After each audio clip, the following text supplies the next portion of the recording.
If you have a little dog, bring your dog, leash, Your dog. On a 6-foot leash. and we'll have treats for the dogs at our table. So can I ask everyone, just if you're planning on attending, I know we have board members attending, but anyone in the room, if you're planning to attend, would you raise your hand so Jordan can kind of get a seat? Thank you. Anybody that's attending, not just, yeah, so quite a few of us, yes. Okay. Thank you all very much.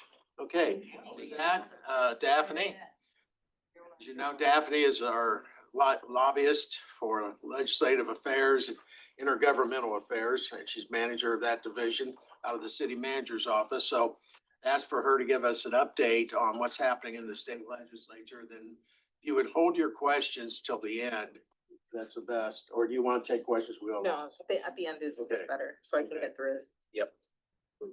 Hi, good evening, everybody. Can you hear me in the back? Yes. Great, I can project without a mic. So Daphne Sainville, Intergovernmental Affairs Manager for the city. Thank you, Manager Williams, for the intro earlier. So I have a very brief update. It's a mid-session update. It's a teaser to what will happen next week during the commission conference meeting, where there would be a full mid-session update. I know this particular association is concerned with the land use regulations, development regulation bills, so I primarily focused the update on some bills that I thought were most important and that were supported by Ms. Marilyn Mamano. The first one is Senate Bill 218, which is land use regulations by Senator Gates. So the bill was heard today in the Judiciary Committee. There were simultaneous committees, so I don't have an update as to how that vote happened. But as soon as I replay it, as when I'm out of here, gonna replay it, I'll tell you how the vote is, send that update out. However, this one is the glitch bill to Senate Bill 180. And what it does is it exempts particular counties and the municipalities that are in Senate Bill 180 out of the regulations in prohibiting more stringent regulations on hurricane damaged properties. The intent was to rebuild faster. We know usually the intent goes a bit more than what they want. So they're attempting to fix it. It would exclude 13 counties. We're working with the Senate sponsor. We're also working on the House side to see if the House bill will move out of its first subcommittee. It hasn't moved, which is problematic because you need both bills to move out of subcommittee. This is week 5. We're halfway there through session. Subcommittees and committees stop meeting before they actually meet in the full chambers on the Senate and the House. So we're working with our lobbyists. We're working with the sponsors to see if we could be in that carve out, and we'll give you an update about that glitch bill later on. Senate Bill 948, which is also local government land development regulations and orders by Senator McLean. It would limit how local government can control single-family zoning and residential development. It creates new highly structured process for submitting and approving development applications, permits, orders, and plats. So it would make statewide uniform requirements for that permitting process. The state's theme this year is, regulation, but making sure it's uniform regulation. There has been discussion in refining the bill because they understand what works for North Florida does not work for South Florida. What works for Central Florida doesn't work for North Florida. What works for the smaller cities and counties does not work for the larger ones. So they're looking to refine that a bit more. What is good about it is the House bill hasn't made it out of its first subcommittee, so it's stuck. We like that, because as long as it's stuck, we have hope. And as we know, nothing is for certain until the handkerchief drops, which is the end of legislative session. The Senate Bill 354, which is Blue Ribbon Projects, it focuses more on large-scale development projects and trades state preemption over local governments, comprehensive planning, and land use regulations in exchange for certain amounts of reserve areas. We've consulted with staff over at Development Services. We're not necessarily concerned about the bill because of the acreage. We don't have, 100,000 acres, 100 acres that is contiguous. The only large scale development that would probably qualify would be the Galleria Mall, but even that in the bill is not it doesn't affect us. But I know it was something that y'all had flagged, so I just wanted to address it and let you know that it doesn't affect the city. House Bill 979 is the infill redevelopment by Rep. Barrero. It preempts certain local land development regulations, requires the administrative approval of certain proposed infill developments in certain counties. It also requires the development that is adjacent to a single-family home and townhouses to include an open space buffer between existing residences and the new development. So that buffer in the bill is 20 feet. So they have to create a buffer of 20 feet before they can develop next to a residential unit. Local governments can continue to apply local architectural design regulations if those regulations are generally applicable to comparable residential development. So they just have to be aligned, they can't be overly stringent. However, bill excludes parcels that of land that are within zoning districts that allow for agricultural use, owned and operated by a local government for public park purposes, outside of an urban growth boundary, or within a quarter mile of a military installation. So with that, where we're owned and operated by a local government for public park purposes, we know that can't be redeveloped with this bill. Senate Bill 48 is housing. We know housing is another major issue that both House, Senate, and the governor are addressing. This particular one by Senator Gates clarifies that a primary dwelling unit means an existing or proposed single-family dwelling on the property where a proposed accessory dwelling unit would be located. So this is the ADU, accessory dwelling unit bill. It also requires local governments to adopt ordinances allowing ADUs without a public hearing, variance, conditional use permit, special permit, exception, or other discretionary action other than a determination that the site plan conforms with zoning regulations. It also prevents the loss of a homestead exemption for properties with ADUs and requires separately assessing rented ADUs. This was a concern that many had last session because they thought if you have an ADU, how do you claim a homestead on an adjacent property? So they addressed it this session. It also prohibits the owner of an ADU from offering it for rent, except for terms of less than 1 month, notwithstanding a particular section of law. This, I believe, is the short-term rental concern that everybody is concerned with. Both the House bill and the Senate bill contain this language. We are working with our lobbying team and the sponsor to see if that language can be modified.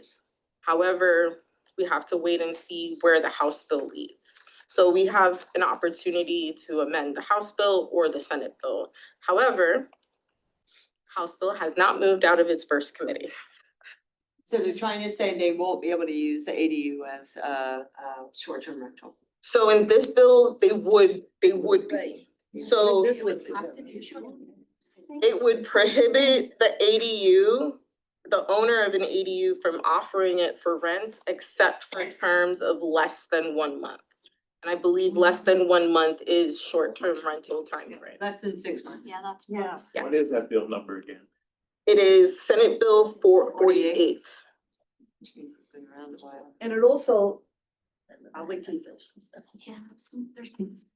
So the good news is the House bill has not moved.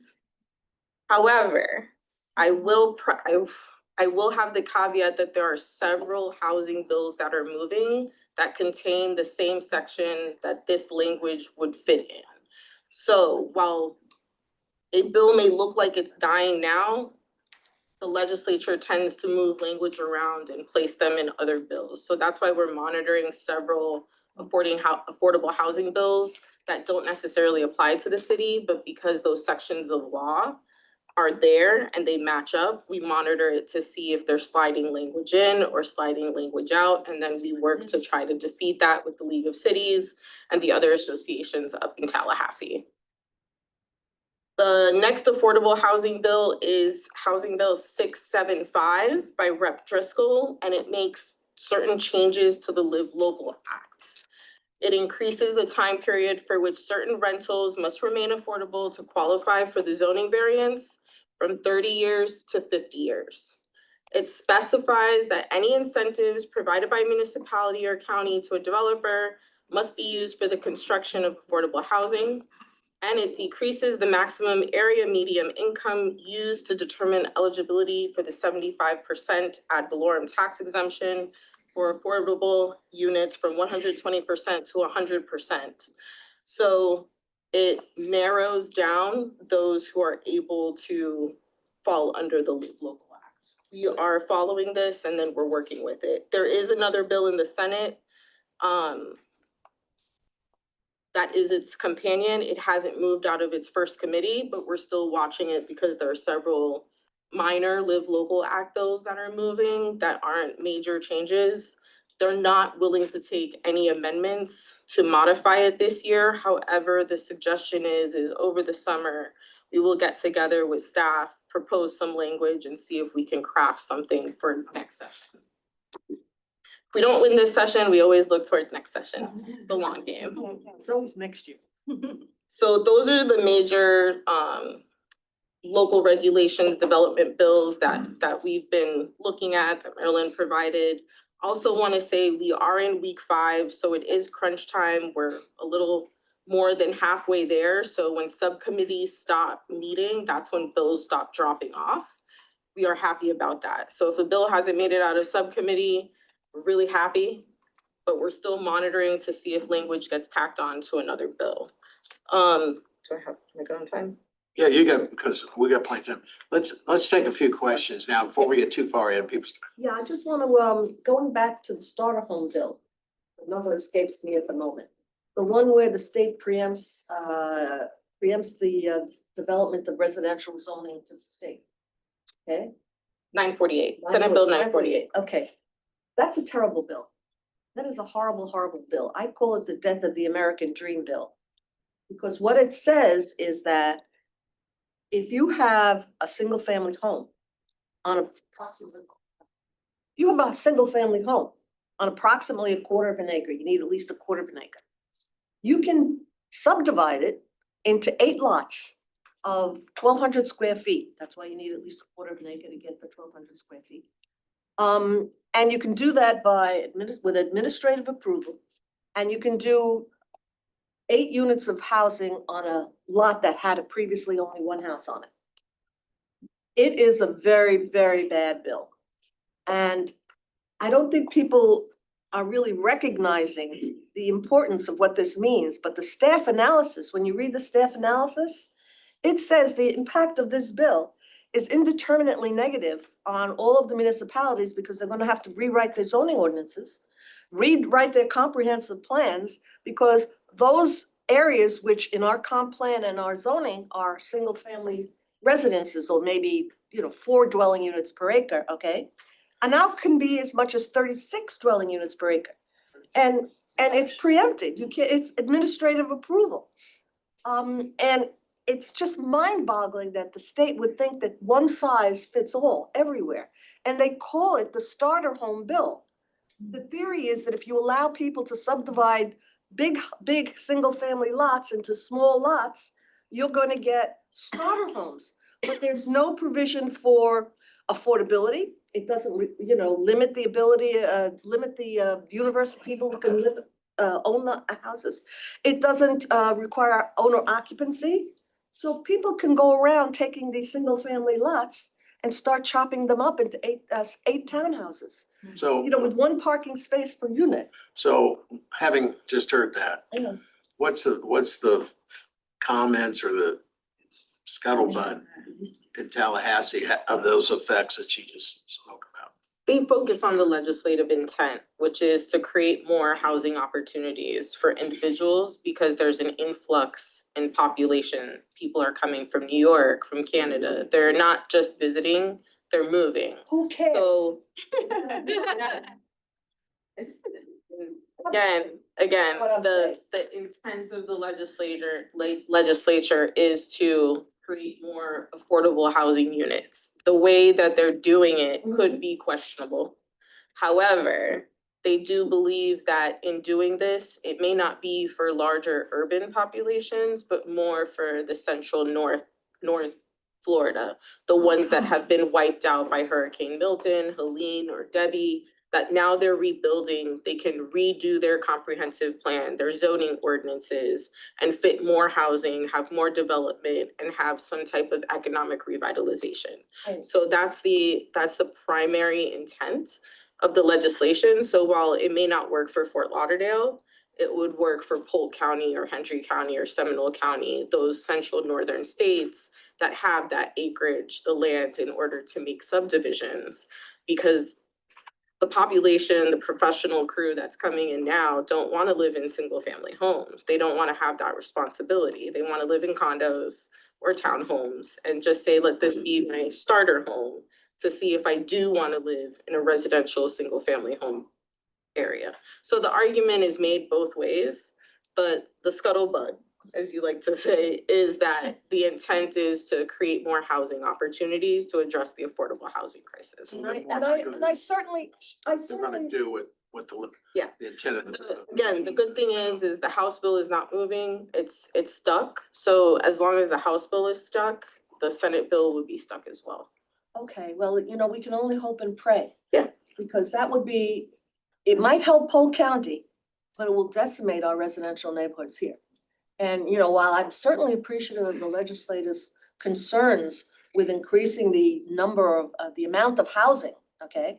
When they go about doing it, like they did Live Local, I mean, you just have to make sure that one size doesn't fit all. It works upstate. Everybody upstate seems to be very happy with Live Local because it burst open some of those very exclusionary, you know, smaller towns. Right. But we have an affordable housing program. We have a very good affordable housing program. We didn't need Live Local. And I'm preaching to the choir, right?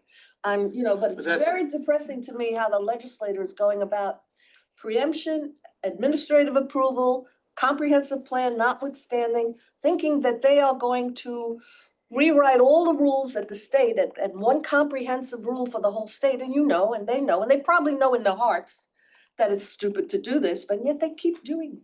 So let's hope there's a death to that particular bill. Unmourned, So, unmourned. so you see your legislators or You speak to them, Lamarca, you tell them this. okay? But overall, the sentiment from what I'm hearing is they're comfortable, the majority that's in control, both the House and the Senate, Mhm. they're happy with one size fits all. They are. And They're that's, loving and it. they don't want to get out of that mindset. They're loving it. That's And the reality And of until it. something really terrible happens, like 3 houses in Rio Vista or 3 houses in Imperial Point start getting chopped up into 8 townhouses, and you say, wait a minute, you didn't tell me this was gonna happen, you know? Okay. Okay, thank you so much, Daphne. You are such a pro up there.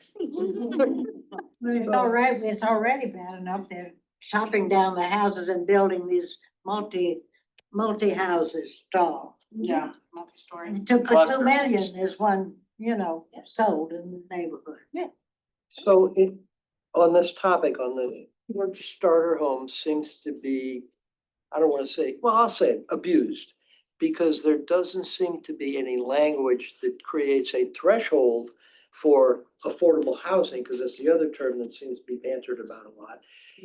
Is there anything in the language that your team is trying to insert in the bill that would put some caps and really kind of define what affordable housing is relative to the starter homes in this bill? So in defining affordable housing and starter homes has been something that we've been trying to work on for years, right? Because we know the affordability for housing, that crisis isn't just this year.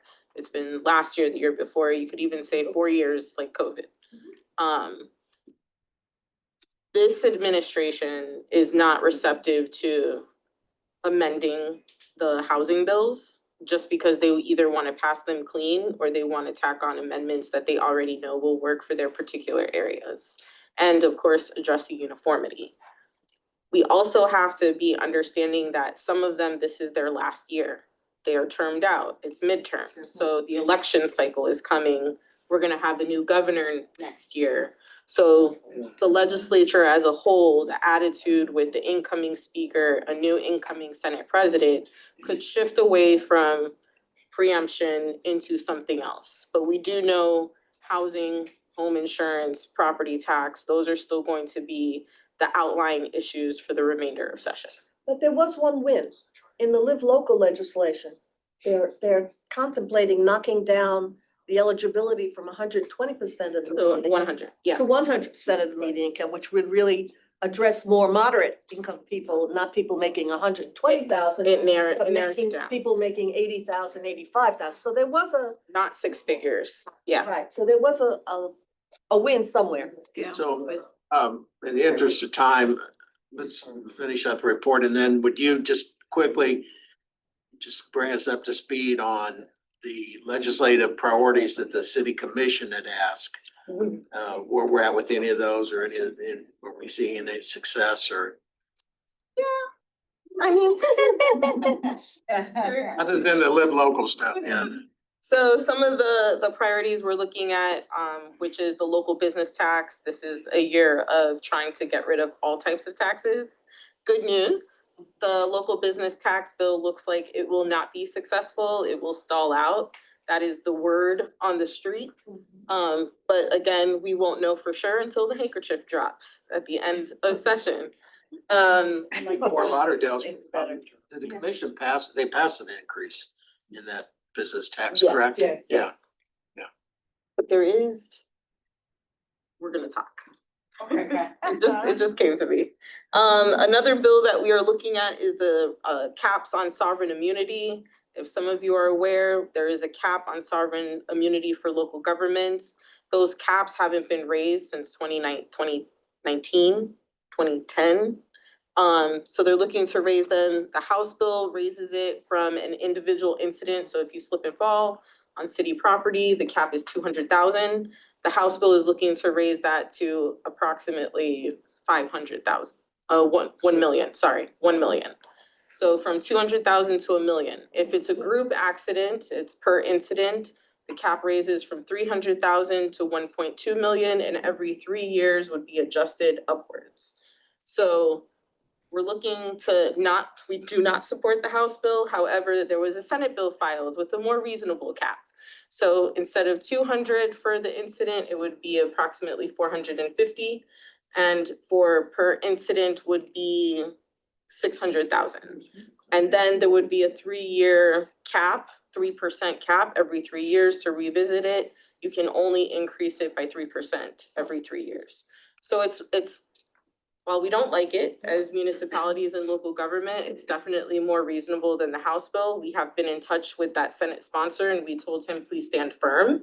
The first week of session, the House passed out that sovereign immunity bill, which is highly unusual for them to even have session the first week. So they're really trying to fast track it, but the Senate is slowing it down. So it's some good news, and that's one of our priorities.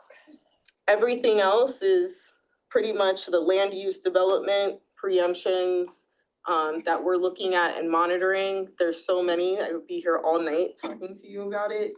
And then we have our appropriations. Senate and House allocations are done usually in week 4, which means we know how much money is in each pot. Transportation, healthcare, education. We're in week 5, allocations still have not been released.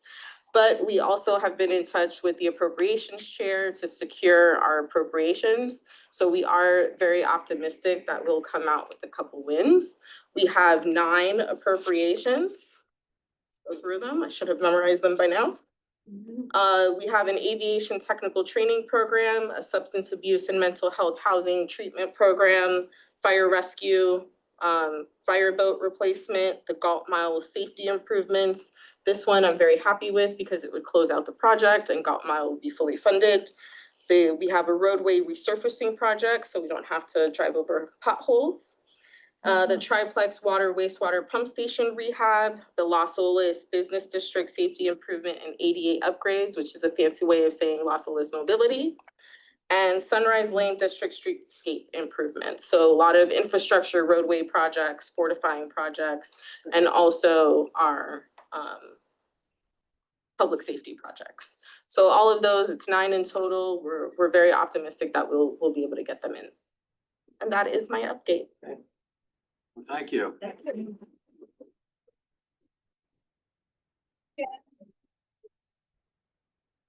Protect us. Thank you. Protect us. After the session, we look forward to having you come back and close the session out and talk about how we can work next session on Live Local. Thank you. Next up is our police chief, Chief Schultz, Bill Schultz, who's a familiar face here, as always. And I've asked him to kind of come in and we kind of titled it What You Know and Might Not Know About the Police Department. A lot of times we hear complaints about why aren't they doing more traffic enforcement or, you know, the Marine Division not enforcing anything at night. So that's why I wanted to ask him to come in, just give us a quick down and dirty of the department and the different areas and answer any questions. Thank you. Great, thank you. Good evening, everyone. I'd like to again thank our city manager for burning the evening oil with us tonight. And also your community support unit. So much good things they do here in this district. We have Judy, Nick, and Victoria, so I'd like to thank them as well as Major. Who works in my office and also assists Daphne with the various public relations projects that the police department encounters and takes part in. So we'll go through this pretty quick. A lot of you may know this already, but if you haven't seen it in a while, I just wanted to go through. This is the personnel makeup of the department. You can see down at the bottom is those are going to be officers and detectives. So those are your patrol officers and your detectives who are actually investigating the crimes. And then over on the right are the various other departments and units and divisions that we have in the department. There are various tasks throughout that, but you can see that it's a very substantial, robust department in that regard. Okay, so this is how we're broken up. We have basically 5 bureaus: Office of the Chief, Support Services, Investigations, Operations. This is the one you see the most of. That's the one that these fine officers are a part of. And then Office of Professional Development is our newest bureau. So for the Office of the Chief, I have the Financial Division, Media Relations, Research, Planning and Analysis, Public Safety Grants, and our Legal Unit. And then Support Services, we have Bond, Building and Fleet, Court Liaison, Logistics, Evidence and Property Unit, Records and Teletype. Teletype is our local version of dispatch, and Communications and Technology. Investigations, we have Criminal Investigations, that's going to include your property crimes. Special Investigations, that's upper level narcotics, vice activities, threat response and investigation. And then Violent Crimes Division, that's all of your burglaries, robberies and such. Operations Bureau. Operations Support, that's going to be the Marine Unit, Mounted Unit and such. Patrol Division, that's the most visible division of the police department. Those are the ones who are going to respond to your non-emergency and your 911 calls. Special Operations, Special Events, that's self-explanatory. That division is very busy most of the year with very large events that call Fort Lauderdale their home. Emergency Services, that would be everything from our SWAT team to our quick response force to our assistance with the Emergency Operations Center and of course storm and such response. And then Community Support Unit, these individuals right here. Each of the patrol divisions and districts have an assigned group of officers in a PSA, and it's supervised by Sergeant Collins. Professional Development. This is our, as I said, our newest bureau. Thanks to the city manager and her guidance into creating this bureau, which has been a long time talked about, but it's finally came into reality. Has our accreditation, our internal affairs, human resources, field training, background investigations, which is our recruiting and our training unit. And for this, this is something that's been talked about recently. It has been discussed at City Commission as well as some other homeowners groups. I know you guys have heard about it. It's a public safety training complex. If everything goes as we think it will, we will be set to hopefully get one of the public schools in our city that is changing their mission. And the purpose would be to combine all emergency and public safety training into one location. We don't have a facility like that. It will be indoor, mostly outdoor. And it will be the first time that a city of our size in our area has actually had that coordinated effort of all public safety working together. That's good. Why this matters, better trained first responders, faster, safer, and effective emergency response. We often work with fire rescue, we often work with emergency management, but unfortunately, we don't train with them as much as we want to. This complex would allow us to do that.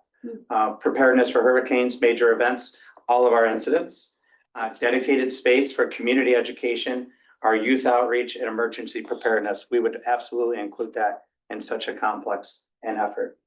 And long-term cost efficiencies through centralized training and not having to rent out, say, Broward College facilities or other facilities. And that's it. Yes. We did get a federal appropriation of $1 million to support this public safety training facility. We just received notification of that maybe a week ago. And so just know that we're working both at the state level and the federal level to bring dollars home to enhance public safety. Just wanted to- Absolutely. Very good point. So with that, that's the PowerPoint. So I wanted to open it up if you had any questions, comments, concerns. Yes. Well, you said public safety, so I'm assuming that the training facility would include fire rescue. Absolutely, and emergency management. Would it just be for the city, or would the DSO or anybody else have access to it? Mhm. Maybe a state agency for training, like FDLE? Yep. Yeah, so with this facility, even with our new firearms training and our new police station, those are opportunities for revenue for the city. Because state and especially federal, they don't have their training facilities spread throughout the country. They are centralized, so they're always looking for local training abilities. So that's great, but it also gives us a chance, just as we'll be entering into a new era of training together, our police and fire, training with them is also an outstanding opportunity to further build those networks, but also get to know each other and how we train. And when we respond to incidents together, we do it cohesively. And it could be a revenue source because They'd have to rent, yeah, they would, unless we, there's obviously joint and mutual training missions, but they are often looking for, and they usually don't have enough opportunity, but they're often looking to rent space to do their own training, their annual or biannual qualifications, all of that. and there's nothing else in Florida or South In Florida? Florida, no, not really, certainly nothing like this. What they do right now is they'll rent space out at Broward College at the Police Academy. There's some space in Miami. Miami-Dade has rented space out. BSO has a great new training facility too. But there's so many wants for that. And then, of course, you have us who will take our priority. Then we'll give that out for their revenue. BSO is the same way. They're a very large organization. So they're gonna put their training first. And then if it's available, do that. But that's why there's always a need for state and federal training. Thank you, great. You're welcome. Great. What's the ballpark estimate of what that would cost? We have not costed it completely out yet. A lot of it will depend upon, once we review a site, what's usable, what's gonna need to be renovated, what's gonna need to be built. We don't have that completely carved out yet. Yes, sir. The new police station, none of the new construction there had to do with like training facilities? So yeah, it has classroom facilities and it has our gun or firing range. But other than that, those are primarily office space. So all those divisions you saw, right now, they're kind of spread out because we've been out of that facility for so long. We're bringing people back home, as I like to say. So they'll all be in there as well. But yeah, we do have training. That will primarily be for FLPD though. So updates on the new police station? What would the public training be there? Like the So that will primarily, anything that's there is primarily our training. It would be when you're first hired, your orientation. You go to the academy, you come back, there's a post-academy orientation. We do consistent retraining all year long. We're gonna start offering more leadership and management development courses because we have more classroom space than we've ever had actually. So that will be primarily though for local FLPD training. This complex would bring in all the others. And we have started moving in. We have a partial certificate of occupancy. So we're slowly and incrementally moving in, and it's exciting. Yes, Will you consider some of the Broward schools that are closing for maybe for? yeah, that's what we would be looking at. There's been a lot of discussion over the years about 911 response with the current system that's set up with VSO. Right. And I know there was a lot of discussion over the years about bringing it back. Is that still on the table with the new comm center at the new police station? Or is it still, I know it's highly political. Well, it's very expensive. It would be a very expensive endeavor. And we did not build out a facility for that in this project. Right now, there is, I don't think Daphne touched base on it, but there is potential legislation at the state level, which would require regionalization of 911. Wow. So if that passes, for instance, Plantation and Coral Springs, they have their own dispatch right now. They would be incrementally required to join the sheriff's department in the 911 response. So the short answer to that is not at this time. But I will tell you this, we've worked very closely with the county and the BSO employees out there, and we have improved the call taking and the response times. So there, it's got much better. Thank you. Yes, it's Ted. I saw a couple of things where you said long time talked about, but just recently being implemented. Can we thank our city manager and the job they're doing as far as finally moving a lot of these projects forward? So yes, I will tell you that professional development not happened, did not done for Manager Williams' support and guidance in it. And it's still developing at that point. But certainly, and she came in at a time when we were still trying to get moved into this station. And she's done a phenomenal job in that leadership as well. Chief, watching the news.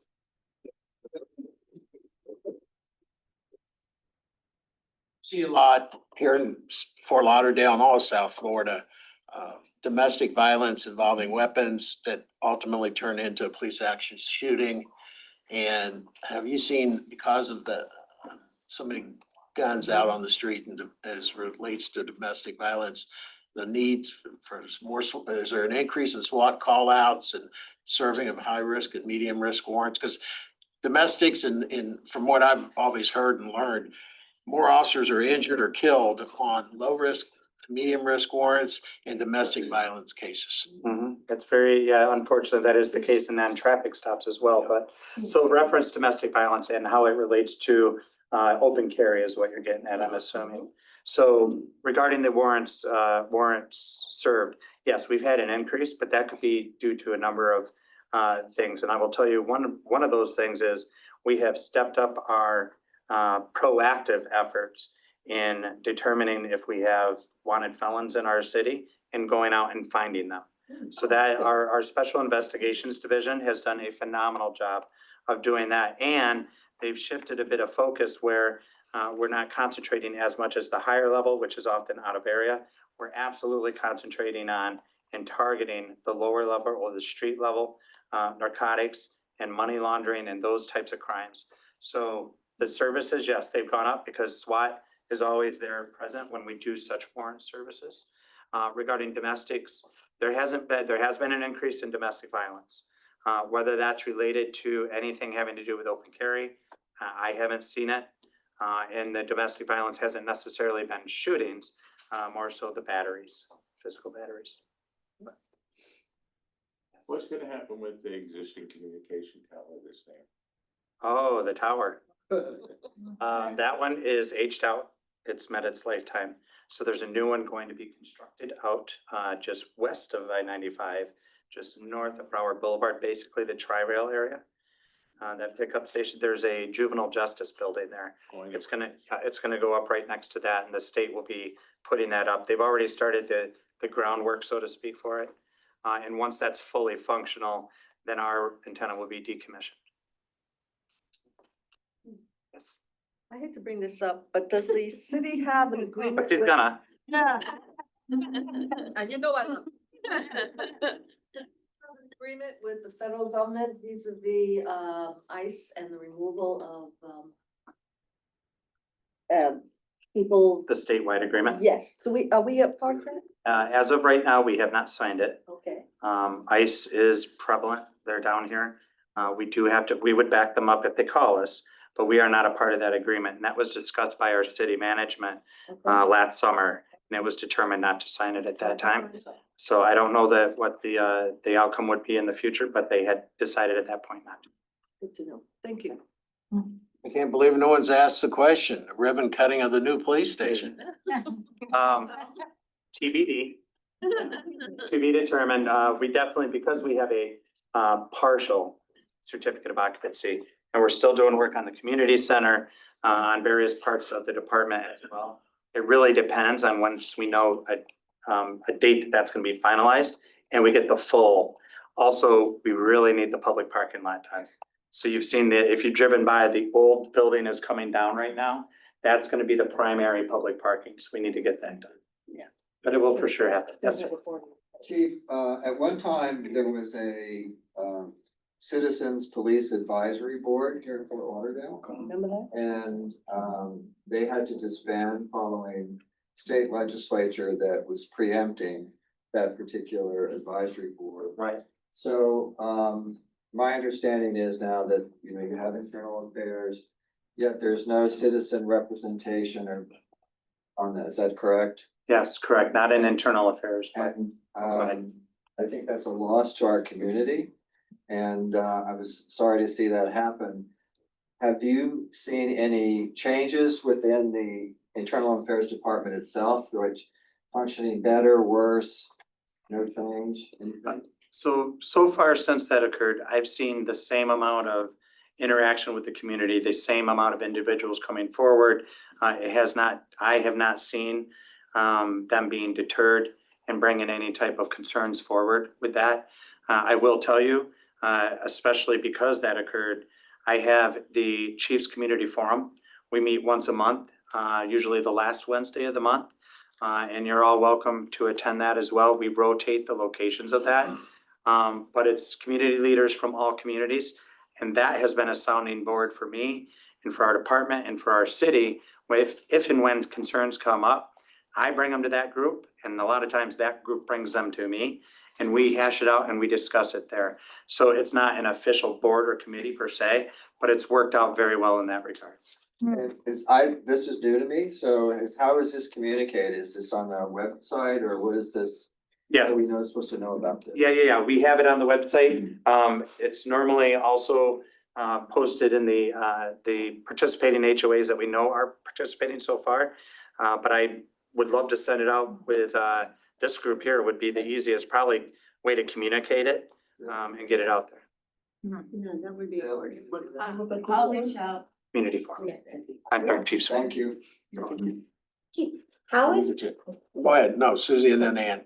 how is recruiting doing now from this year, from past years? Okay, recruiting is good. We're getting the applications. We just had a recent batch of retirements. So I was very happy. We were down to 3 vacancies. We're currently hovering at 11, but we have a number of people in the pipeline. So coming to Fort Lauderdale has always been something that people like to do. I did it from Michigan. I'm sure many of you have relocated. And so recruiting and getting the applications is not usually the issue. It's just making sure that we can retain them, that they're happy while they're here. And I'll tell you, you talk to, by and large, our employees, we do a good job with that. The city really supports that. Absolutely. The new social media and the videos that are coming out are fantastic. Oh, yeah? Instagram is Yeah. very good. I Who's agree. ever doing that? Traffic Tuesdays and. Yeah, they're great. So that alone, getting that fellowship, because we saw other agencies were benefiting and basically beating us on it. They did fantastic. So when we really put that concentrated effort out, you give those educational funner videos, more fun videos. Yeah. But what that does in return, when we really need the public's help, when we put out, be on the lookout, we put out a request for tips.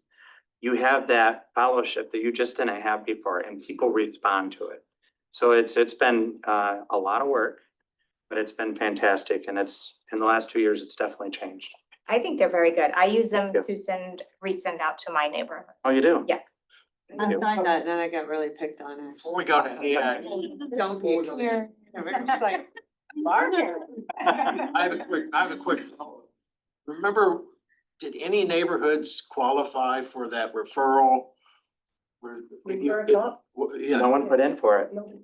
is that program still there? Yeah, okay, yeah, it can be there. What's the program we're talking about, Bill? So what we did, gosh, this has been Years. just a couple of years. We were having a bit of issue recruiting locally. We really want to try and keep our population of those who are at all interested in law enforcement and public safety, keep them local.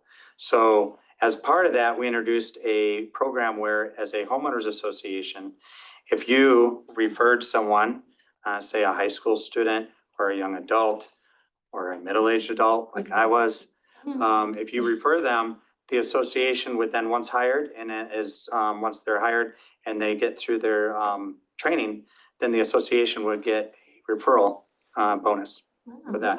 But no one's put in for it, so. I Yeah. tried for the mounting unit, but they said no. Oh, for the mounted unit? Oh, Yeah. you tried out for the mounted Yeah. unit? Yeah. I've got a couple questions. First of all, on the pay and recruiting, are you gonna do the recruiting during spring break the way you did it on the beach?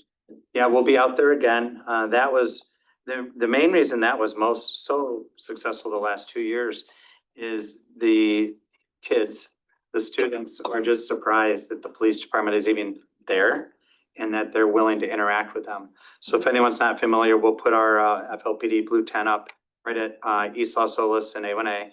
And we just do fun things, trivia, push-up contest, who's smarter than a cop, things like that. And it gets us so many recruits. So, and we have officers who have told us the reason they applied and they work here today is because they enjoyed their spring break while they were here. Wow. And we really engage the universities. I'll tell you a quick tidbit about that. I started this years ago before I was chief, sending letters. We know what universities and colleges come here. So I send a letter to the dean of students. And I say, we welcome your students. We just ask that you advise them ahead of time what's expected of their behavior. And the colleges actually, they do it and it helps. Even if a few students see it or if parents see it, it helps even more to help get that word out. So we're very engaged in that, and we have been for years with the spring break initiatives. In light of recruiting and retention, how comparable are our pays to other police forces within the state? So both police and fire are in negotiations right now. Within the state, South Florida traditionally does very well. And even in this area, we're good right now, which is why we also get so many recruits. But also I keep going back to once they come and visit us and they spend the day with our recruiter and we take them throughout the entire city, they're just very impressed by everything. They're gonna be very impressed when they start walking in the doors of that new police department as well. Okay, my It's a huge recruiting tool. last question is, if going back to the ICE thing, when you said that the city has not signed an agreement, is there a timeline with which the city has to either fish or cut bait or on the decision to cooperate with ICE? There was no actual deadline for that. Thank you. You're welcome. Betty, did you have a question? I see. Okay, anyone? No, she was just winking at me. That's Betty. I'm curious with the special operations and events, how, when so many officers are called to, let's say Tortuga, how does that affect us in our general communities? Oh, okay. It does not impact your on duty. That's all off duty Okay, and Tortuga pays for that. okay, Yeah, that's part of their contract with us, that they pay off duty employment okay. to the officers. And then we have some help from the FBI as well as the Florida Highway Patrol. At the At event. Tortuga, Yeah, yep, the event. FBI. Oh, I know. well, you won't really see them. They're not. Yeah. Okay. Thank you. You did one more, chief? Yes. I just sat in a panel with Chief Gregory from the Broward County School Board. Yes. And we were talking about school resource officers and like the equitable distribution of schools having versus a school resource officer versus like an armed guardian. Yeah. Which sometimes are frankly like rent-a-cops. And so with that in mind, he was saying that he doesn't have control over whether or not a school has an SRO. It's usually the city municipality that sends, that decides to staff that. And so he used Davie as like an exemplar where every school in Davie has a school resource officer. And then he said that Fort Lauderdale, that's much harder given the size of Fort Lauderdale, like the number of schools. So I'm curious, how many SROs do we have? How, and do you think that that is enough? And how do you decide which schools get the SROs? So in our program, we have middle schools and high schools have them public. A number of the private schools actually hire off-duty detail school resource officers. And before I forget, Chief Gregory is a retired assistant chief from Fort Lauderdale. He's one of our alumni. But did he tell you that they are starting they're building their own uniformed police program to the tune, I think they're gonna get 25 more officers this year. So you're gonna start seeing more of the county officers in schools where guardians may be right now. And you may have even seen, they have marked patrol cars now too. So they're slowly built, they wanna build it much quicker, very difficult to do. Finances being probably the number one challenge, but just the recruitment. And a number of the, hi. Hey. A number of the recruitment for guardians are retired officers.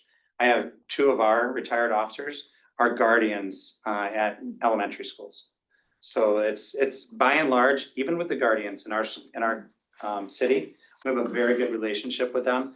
Our school resource officers and our supervisor make a point of going to visit with the guardians often so that they know they're part of our program. And also they're on our radio system. So if anything happens at that school, they immediately call us. And I'm sure we've all responded when we've heard the guardian say something. Okay, Enough a lot here. thank you.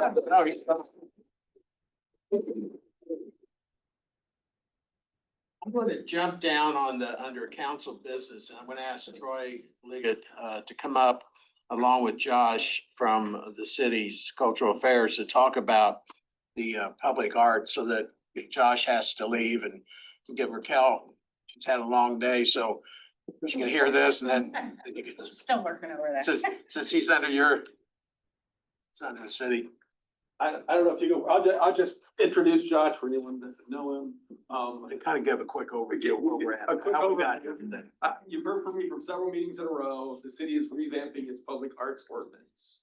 And this group, Josh came and gave a presentation 4 or 5 months ago. It was last October, I think, November. And went through the whole thing in detail. It got a lot of really good feedback, but this group kind of raised some issues about neighborhood participation, local preferences and whatnot. Bill appointed a group of us, me, Jim Labrie, Marilyn, Ed Catalano from South Little River, Phil Dunlap from Flagler. Bill participated too. We met with Josh a few times. We all kind of gave some input. We took the ideas back from this group, and Josh has now incorporated those in the ordinance. We've worked with him. He's been very helpful. I think there's one thing that we're working on. So I want to thank him for his good work.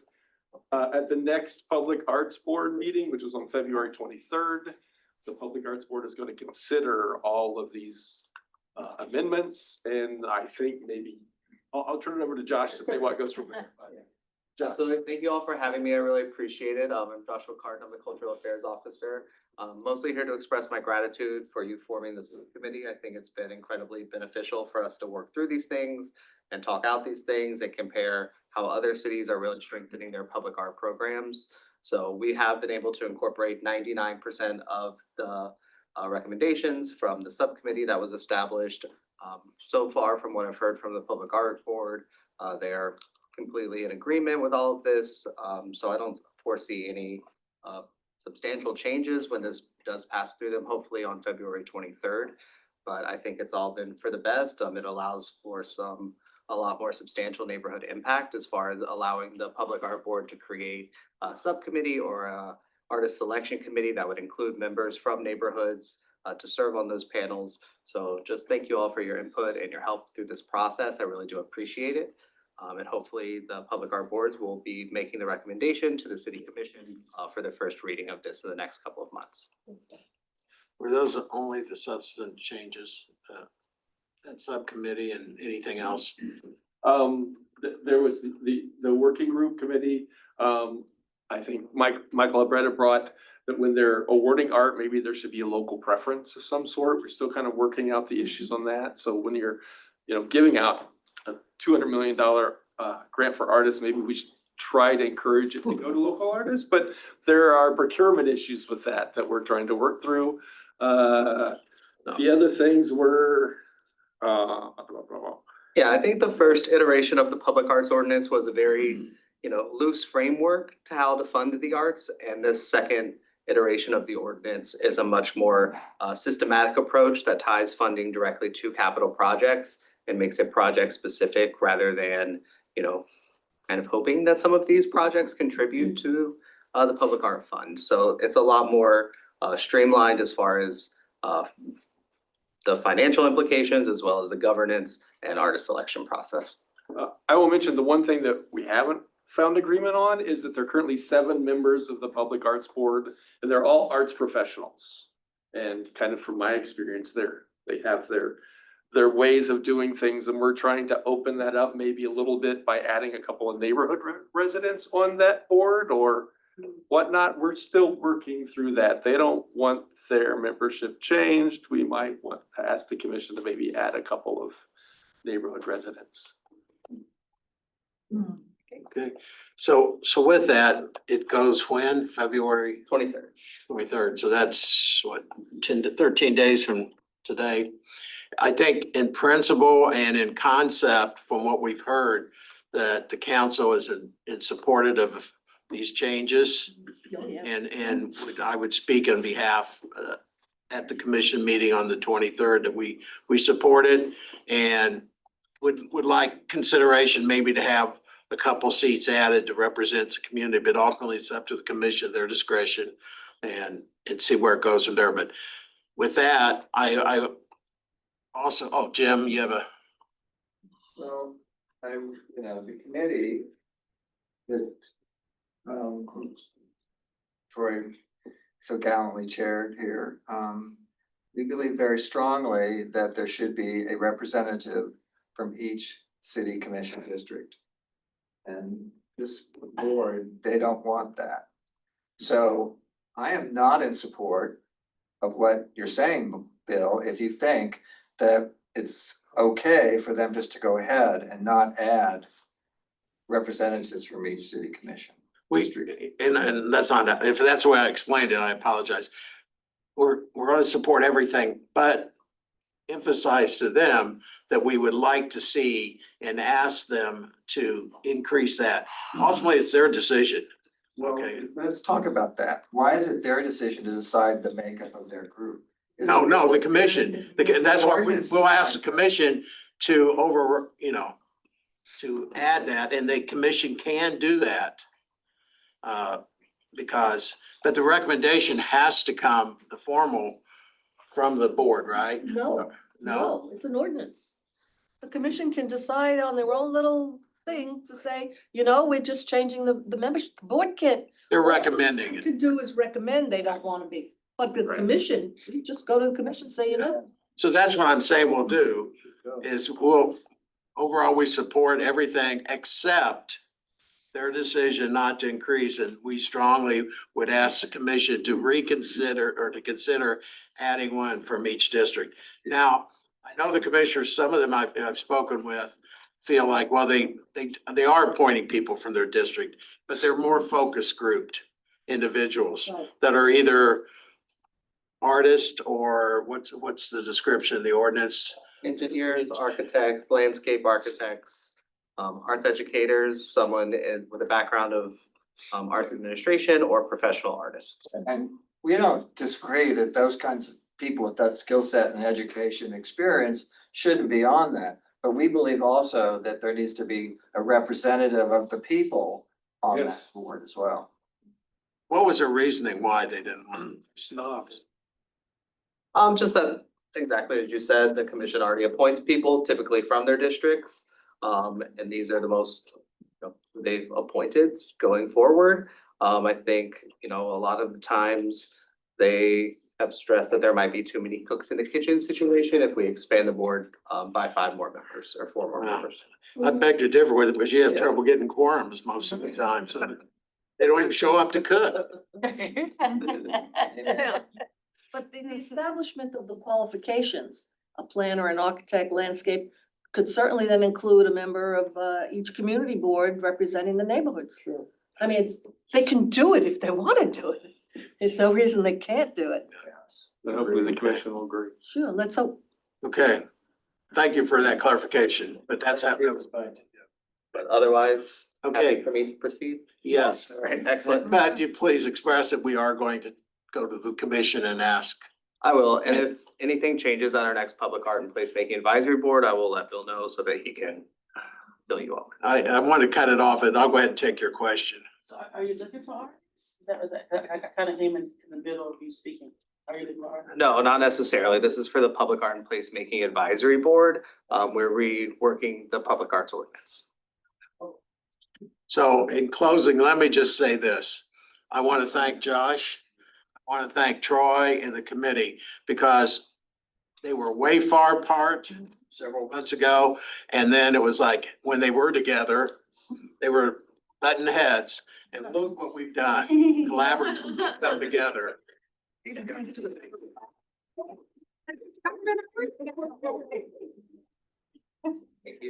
got tired and found a middle ground. Yeah. You just Charter. exhausted. Okay. Do you know how exciting the charter report is every time I talk? Can't wait. This is really starting. So Karen, you need another sheet. Thank you.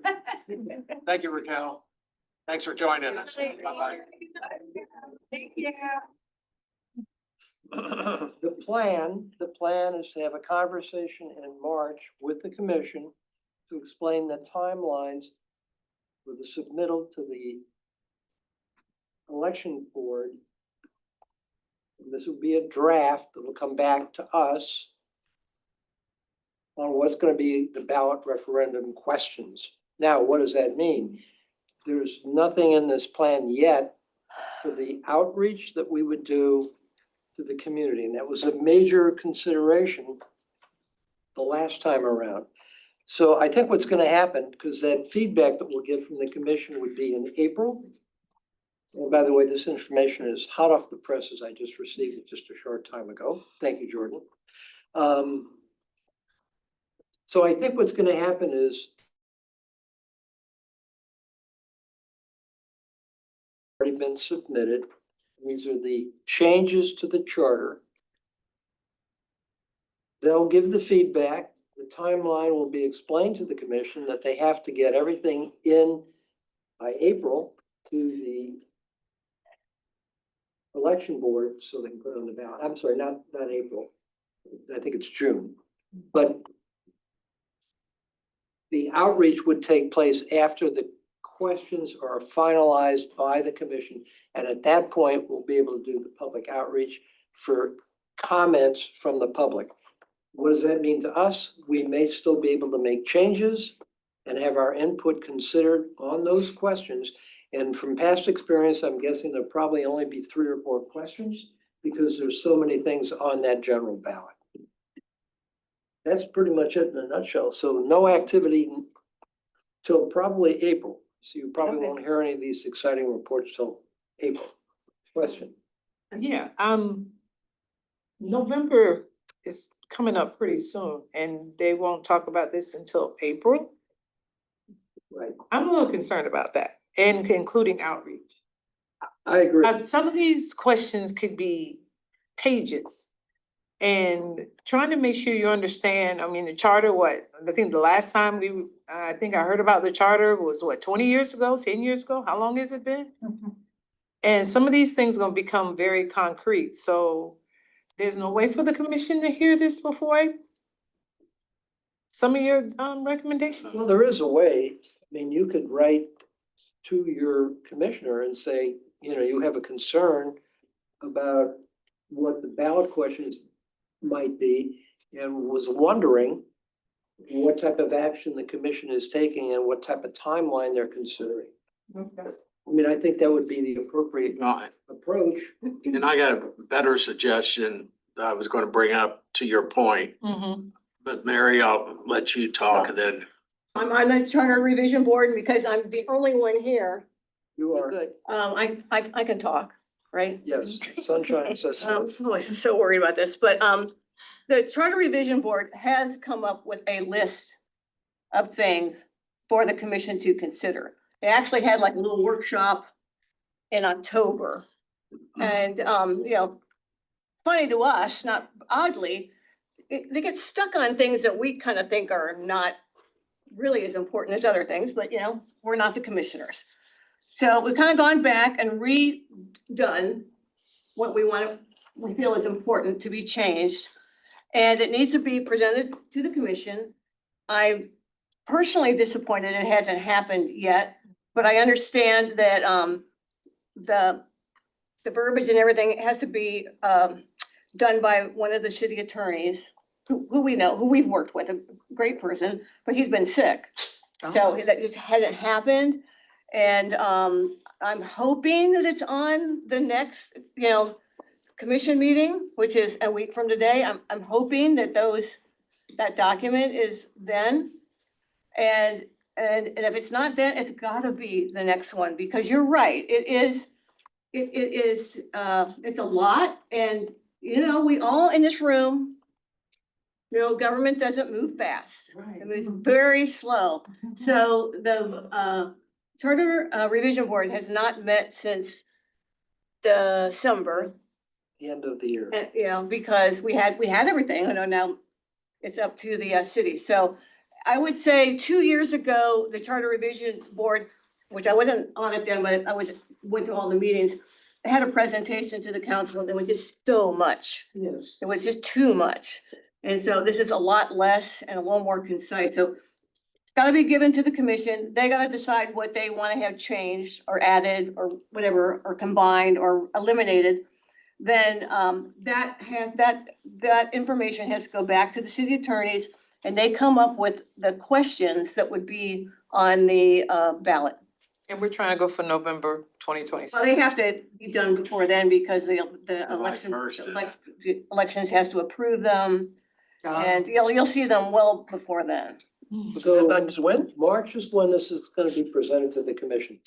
The body of questions and changes that the charter board came up with, what Mary's talking about.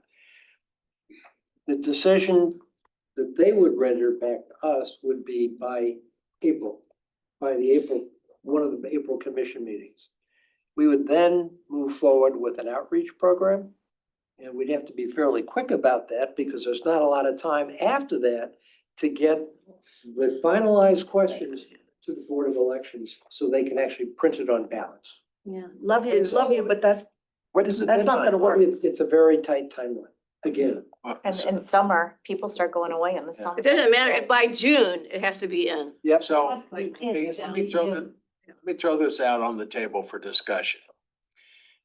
Is now the appropriate time for us to communicate to the commission, this group, the Council of Civic Associations, putting them on notice, kind of like, we have concerns as to how the public outreach is being addressed. When we last spoke, and I spoke, and they agreed to do that public outreach, if you remember. Yep. And I asked that they give Anthony the authority to start doing the public outreach. When was that, October? Gotta be at least. At least that Least case. over. We Yeah. had that And- conversation. Yeah, and nothing's happened. So I don't wanna wait till come April and then they say, well, how come you guys didn't, meaning the council, get more engaged? I wanna put them on notice that we're still willing and wanting to engage, but there has been no public outreach. And we have grave now, you can help me draft it. Absolutely. That we have grave concerns, and if we wait till the 11th hour come April, Not enough time. it's not gonna be So enough actually, time. we're kind of going back to the same scenario we had the past Right. time where it was, well, we haven't gotten it done yet, and I mean, our perception is that the commission was kind of dragging their feet, they had other priorities, and this wasn't as great a priority, and therefore it kind of got kicked down the road, the can got kicked down the road. But I think this time, we've spent, the team on the board has spent so much time and energy developing the recommendations. And it's, the public deserves, and this is the governing body. By the way, the charter board is not closed down. It's an open board. It can reconvene at any time to recommend charter changes. But again, that's gonna be on the next election. So you want to get some of the things that were discussed completed now. They need to be on the ballot because they really are important. Sale of public land is one example. So it needs to be done now, at this time. Are you guys ready to like present in front of the commission at any point in time? Like, could you do it next week? What would be, say, The charter team, the revision board, would they be ready to present? well, I think Bill's idea makes the most sense that the charter board has done what they can do. They've made their recommendations, they've made the emphasis that outreach is important. That's how we closed the meeting, the last meeting we had, with a discussion about outreach and how it had to happen in a timely fashion. So that information has been conveyed through Anthony Fajardo. He's very adamant about doing that, and it's been conveyed. I think we need to hear from the council to drive it home. That we have a document that the council members are very concerned that there's not enough time to present public outreach to make any kind of changes to the draft. I'm just saying, I'm on a committee, the Affordable Housing Committee, that's doing a workshop on, I don't know what we're doing. We're doing something in front of the commission on Tuesday. If you like are ready to present on Tuesday, maybe negotiate with that team and say, hey, like this is our needs. Like in my opinion, what we're presenting could be pushed back one. If you negotiate with like our chair, maybe you could have their position and present to them next Tuesday. So what group is this? Affordable housing. Affordable housing. What does that have to do with the chart? Workshop. No, she's just saying that they have a They have a time workshop. slot. They have Oh, they have a time. workshop. They have a time slot. Yeah, well, but no, I think that would be it's not germane to your workshop. I think the best way They is need we to talk about we write communication to the commission. We have But do we Do have, you need a resolution or motion? Or can we just have a consensus? we have a Let's have consensus, a consensus. okay? Let's try to But- stir. but let me ask you. We write it, what can we write, what recommendation of a solution would we, or do we just bring it, we're concerned we're not doing public outreach and let them figure out how to fix the I problem? think you need to, like, I think you need to light a fire and just say, you know, the Charter Revision Board has come up with these recommendations. They haven't been presented to the commission. I don't know when they are. I'm hoping it's, you know, the one next week. I just don't know. But, you know, time is marching on and they have to make a decision. So Well, I think we could say something worded along the same lines as Mary said, but with an emphasis on how important it is and how the commission stressed outreach and how we have a timeline Yes, that's not going to afford that opportunity to do an effective outreach program. unless they hustle up. But that's So they need to, Time is of Step the it up. essence. like attached to our demand letter, we could also say, hey, this committee is also willing to forego their time and put us ahead of them. No, Just put us at the bottom of the agenda. no, don't, Our no. committee's presenting with the chair who's out. I know. I know what you're saying, and it's so nice of you to do this, to say that. But, you know, they need to talk about affordable housing Yeah, they too. do. That's an important we issue. don't want to mix the metaphors here. Right. It's really important Okay, to. here's what- I mean, like, this is recorded, so I hope my chair doesn't see me. We have we have an outgoing chair and we have an incoming chair, so whatever the priorities of our outgoing chair is, it might get a little muddled along the way, so Oh, I'm I see what saying, you're like, saying. get it back anyway, so the new chair has time to help her.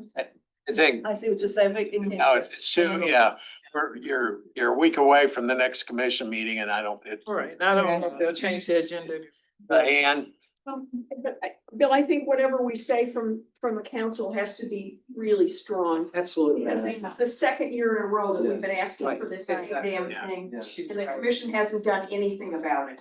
So it can't be just, this is what we want in nice verbiage, it's gotta be demanding, I think.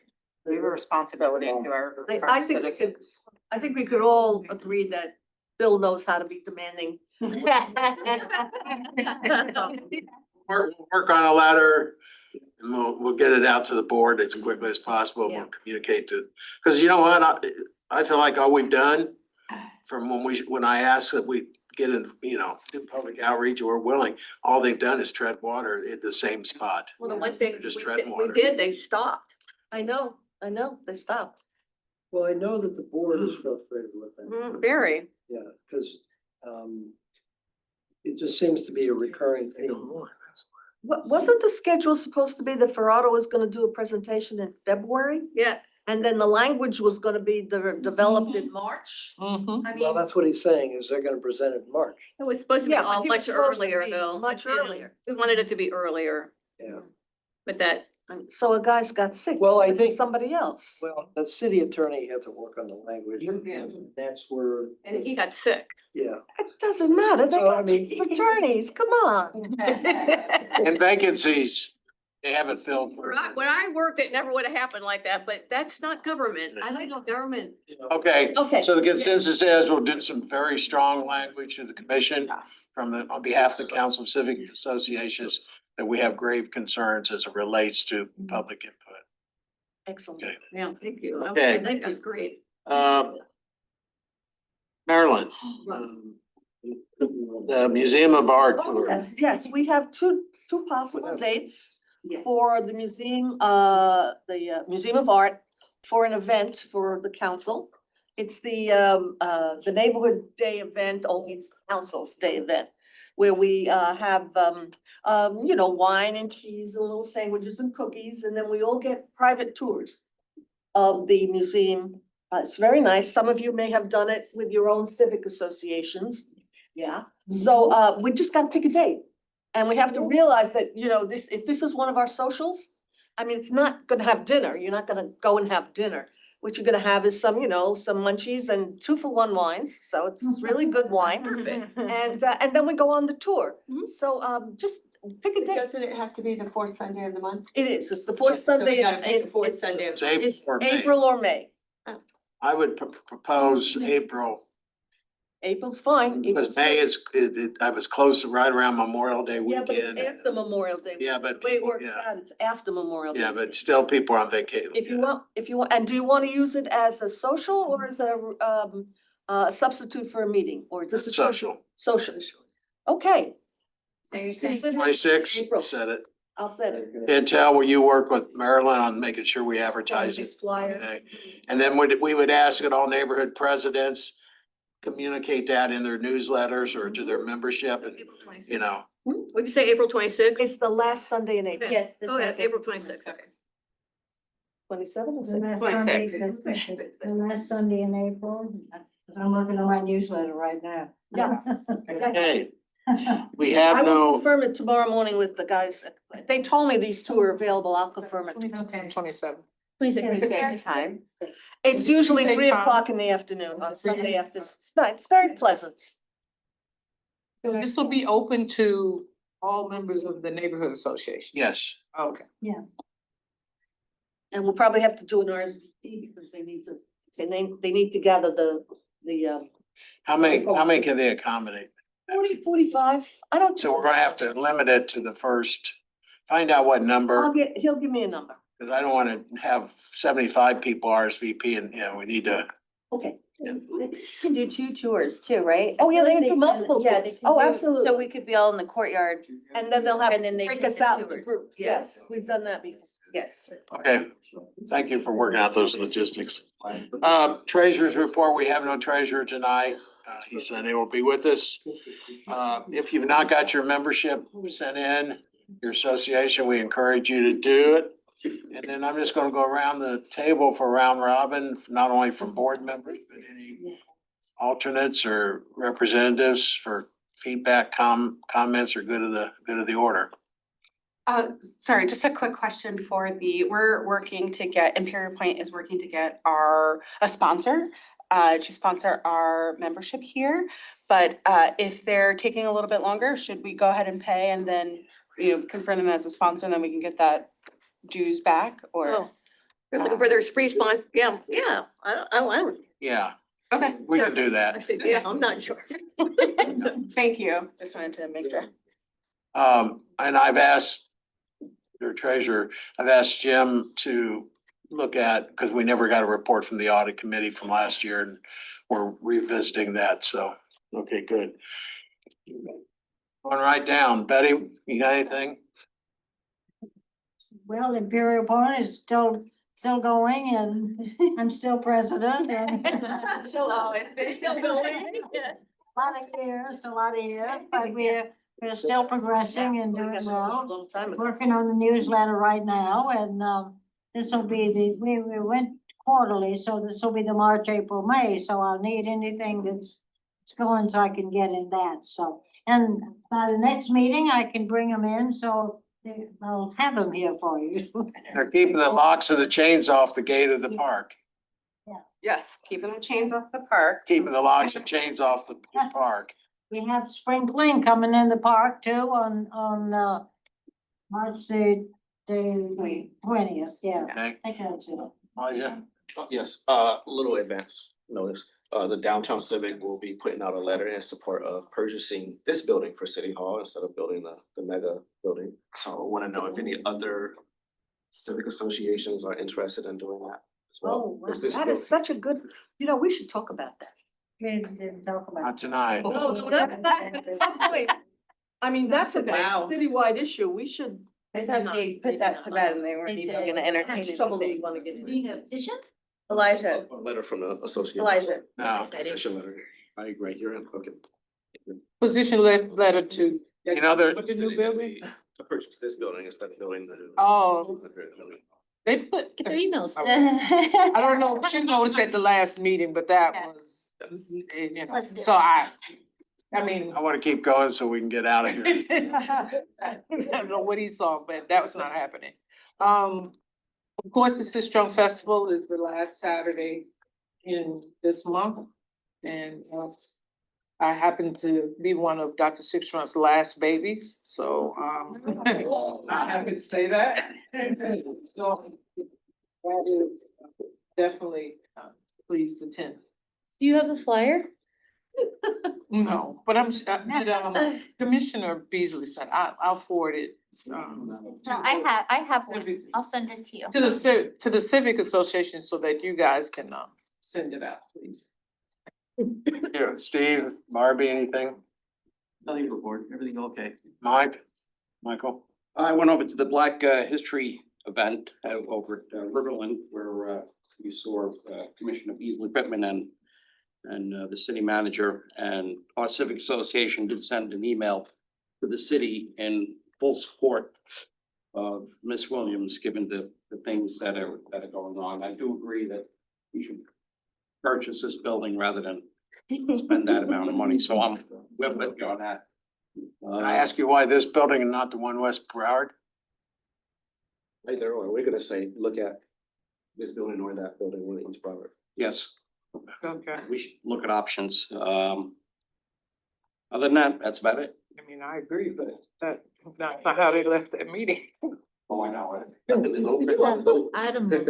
like a Okay. note for the city manager. Moving along. People that- Thing. Yeah. I agree. Michelle City Grant, manager. Carson Park, but also Fort Lauderdale Garden Club. Thank you for putting our ad for our secret garden tour on the homepage of the council. I really appreciate it. That's terrific. Yep, that's it. Oh, for Carson Park, I guess I could say something. We are doing a meetup in March 28th, just something cash. We've decided to stop going for the big events and just do a meetup type of thing with Edgewood and River Oaks, just a meet and sniff kind of thing. Meeting for beds and just do it kind of, if you show up, you show up. So we're sort of looking at doing more events like that to get neighborhood participation than killing ourselves doing an event and getting minimum participation. I like that. Anything, Susie, and then I got one. Ignite Broward is starting this week. So if you've never been, it's amazing. It's February 13th through the 22nd, and we've been talking so much about art. It's an outdoor art light display, And this year, the Fort Lauderdale one is right off Sistrunk, Reverend Samuel Delaveau Memorial Park, which is the same park where the African American Research Library is. So if you get a chance, it's free, it's amazing. Go check it out. Ignite Broward. 3 neighborhood civic associations are going to try something unusual. We're gonna have a joint 3 neighborhood meeting this month. It's Middle River Terrace and Lake Ridge and Poinsettia Heights. And we're gonna pull as many people together as we can. Have some presentations by the city, Karen Warpool, and the people from the Fortify Fort Lauderdale group. And we're looking forward to just give it a try, see what it's like. Hear what happens in other neighborhoods. Interesting. Yeah. I like that idea. What's the date of that? Tuesday, the 17th. 17th. Okay. Where are you meeting? Art Serve. Oh, nice. Okay, Tuesday, is that St. Patrick's Day? Sorry? That's St. Patrick's Day, right? Yes. Yes. February. February. Next week. This week. That's cool, that's a Okay, good idea. and just a quick update, I have a meeting as president of the Council of Civic Associations with the manager of Neighborhood Support, Louisa, and the new Stratcom, what's his title? Senior Communications Manager. Yeah, the manager of how they can help us and we can help them communication wise, IT wise, and anything working together. And because I know at one point we had asked about doing a video, doing a joint video of how the Civic Association Council works hand in hand with neighbor support, that we can put it on our website and they can do it on YouTube, so, yeah. And then how neighborhood support can strengthen not only the council, but also the individual neighborhoods associations. Oh, good. So more to follow. We have a 1-hour meeting scheduled on the 24th. Right, and they can highlight the neighbor, when we do the, what do you call it, when they have the training? The neighborhood training. Leadership. The leadership, they can like Yeah. people to wanna be in that too. Yeah, that's really Yeah. good program. They just graduated, what? They recognized them at the last Yeah. commission meeting. They were recognized. And the next one's scheduled for when roughly? October, it'll be in the fall, generally starting at the beginning of October. Okay, good. Anything else? If not, we are adjourned. All right. Thank you. Thank you. They're a little left over. Pocket, take them home.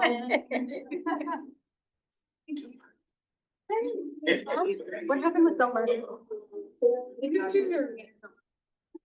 Jim, grab that letter.